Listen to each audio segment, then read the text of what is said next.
Alright, let's cut to the chase. The 2026 MLB free agency period isn't just about contracts, it's a ticking time bomb.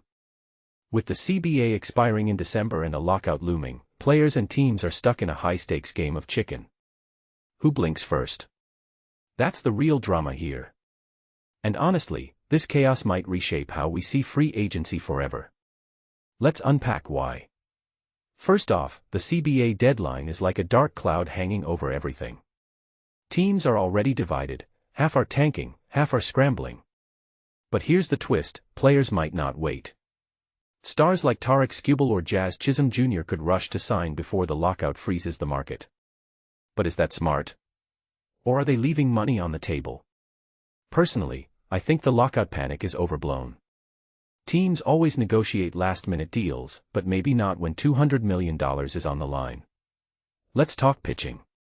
Freddy Peralta's 2026 season is a train wreck, 5.37 ERA. Yikes. But here's the thing, his StatCast numbers scream buy low. Expected ERA 3.95, that's solid. So is he a risk or a steal? The Padres, desperate for rotation help, might gamble. But this feels like a classic case of narrative versus metrics. Fans see the ERA, front offices see the XSLG. That divide. It's widening across MLB, and I'm here for it. Now, Casey Mize. The durability question marks are loud. Tommy John, groin issues, you name it. But when healthy, he's been elite. The Cubs need arms. Absolutely. But guaranteeing $90 million to a guy with a medical file thicker than a phone book. That's not a signing, it's a prayer.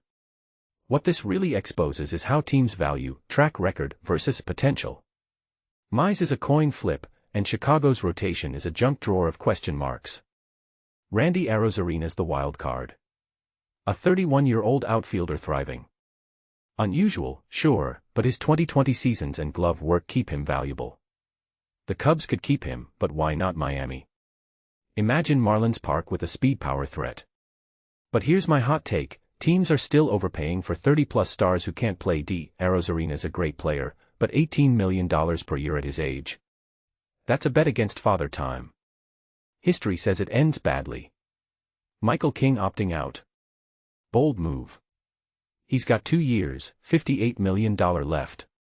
Why walk away? Because he's pitching like a $20 million ace and smells a bigger payday. The Royals' rotation is a dumpster fire, Lugo, Wacha, so King could anchor it.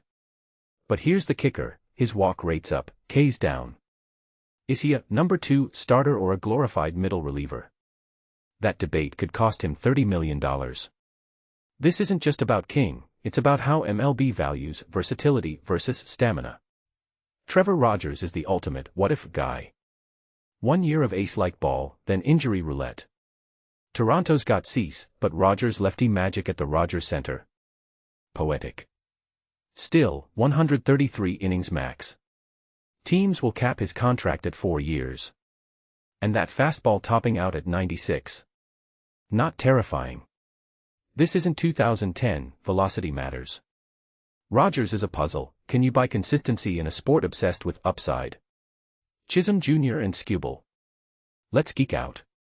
Chisholm's OPS is terrible, but 30 steals and elite D. That's a franchise second baseman. Phillies need him like oxygen. But here's the irony, his slump might cost him $50 million. Baseball still undervalues defensive impact. And Skubal, oh, Skubal. 2 Cy Youngs, 11 K/9, and a 2.09 ERA post-injury. The Mets will overpay, $280 million over 6 years. That's not a contract, it's a declaration of war on the Braves. But is he worth more than Verlander's $36 million per year? Debate me. This is the new MLB, pay pitchers like superstars, even if they're one Tommy John away from oblivion. So what's the bigger picture? Aging veterans getting reckless deals, pitchers as the new offensive weapons, and front offices gambling on expected stats over gut feelings. The lockout. Just a sideshow. The real story is how money, metrics, and madness are colliding. And if you're a fan, buckle up. This winter's going to make last year's Cease deal look tame. Drop your takes. Who's the biggest sleeper here? Skubal? Chisholm? Or someone we're not talking about yet? Let's go down the rabbit hole together.